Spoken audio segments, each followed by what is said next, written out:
Hello, Friday. My God, I look like a hot mess.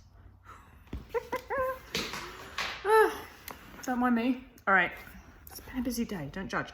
Right, this is an email from Leonie, and Leonie says, I'm 22 years old woman from Germany, and I suffer from anorexia and bulimia since age 13. A year ago, I went inpatient, and since then I tried to fully recover. But even though I'm a normal BMI now, I still can't stop thinking about food and feeling crazy about food and exercise. My fear of weight gain still controls every aspect of my life, and I don't know how to deal with it. I get so depressed and angry because I just can't stand thinking about food the whole time. At the same time, I can't let go of wanting to be skinny. Another problem is that I get a lot of comments, and not just the you look good kind, which is hard enough to deal with, but also really mean ones like, oh, you've gone a bit too far with the weight gain. Maybe you should eat a little less. I think part of the problem is that when I was at a very low weight, BMI XXX, for about 4 years, many people only knew me that skinny. So now at BMI normal range, I seem to be overweight to them, although I'm not. The pressure to get skinny again is huge, and I think it's part of my continuing struggle. So I guess my questions are, how do I stop obsessing about food? Number one, if I shouldn't gain more weight and deal with these and how to deal with these comments if I don't want to break up with these people. Thank you so much for your content. Right. So, well, you've got two problems. Your first problem is your fear of weight gain, and the second problem is that you're surrounded by arseholes. So let's just talk about the first one, fear of weight gain. You know, in order for fear of weight gain to go away, you have to rewire it, and the way that you rewire it is you force yourself to act as if you're not afraid of weight gain.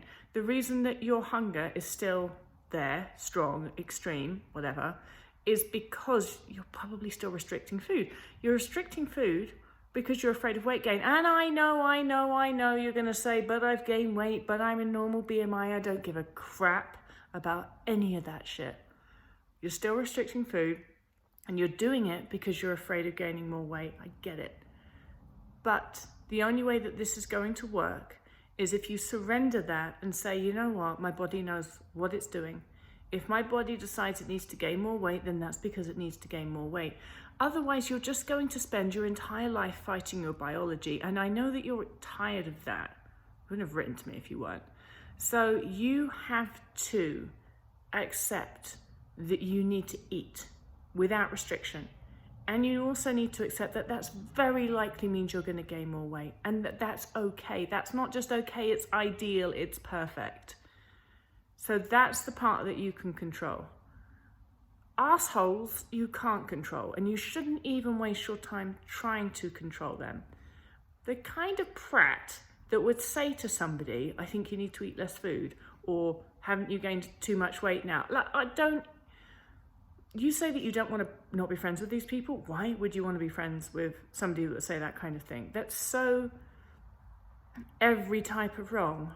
And all it's going to do is it's going to keep you stuck in these loops that you're already in, and it's going to aid your fear of weight gain. Now, a bit later on down the line, you might find yourself in a strong enough position in recovery and mentally that people can say that kind of stupid crap to you, and you'll just be like, oh, whatever, and it won't affect you. And then if you can do that, you can stay friends with those people. But right now, I'm getting the feeling that because your fear of weight gain is still there and so strong, that those sorts of comments are just not going to be helpful for you. And of course, you can't wrap yourself in a bubble and, you know, like not talk to anyone. I'm not saying you should do that. I'm just saying that you've got to be a little bit protective here. You've got to put up a bit of defensive wall against arseholes whilst you're in recovery.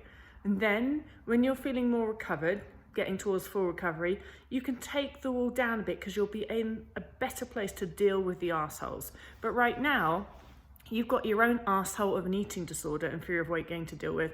And so I think you should just back off from the friend arseholes and just deal with your eating disorder arsehole. And then when you've dealt with that more, you can deal with the friend arseholes. Okay? But good luck. I'm sorry, by the way, that people say that kind of stupid shit to you. That's just kind of, I'd say that it was mind-boggling, but I know it happens all the time. I just want to slap people sometimes. People that'd be so damn stupid. Like somebody who's recovering from an eating disorder and you say to them, don't you think you've gained enough weight? Like, Anyway, with that, I'm going to go and have a rather large glass of red wine. I hope you do too, unless you don't drink, in which case don't do that. You know what I mean? Just it's Friday night, whatever you need to do, whatever anybody out there needs to do, and don't get at me for pushing drinking again, because I'm not. I'm just saying that's what I'm going to do. Whatever you need to do, whatever anybody listening to this needs to do, just relax and have a nice Friday night. Go off and do that. Bye.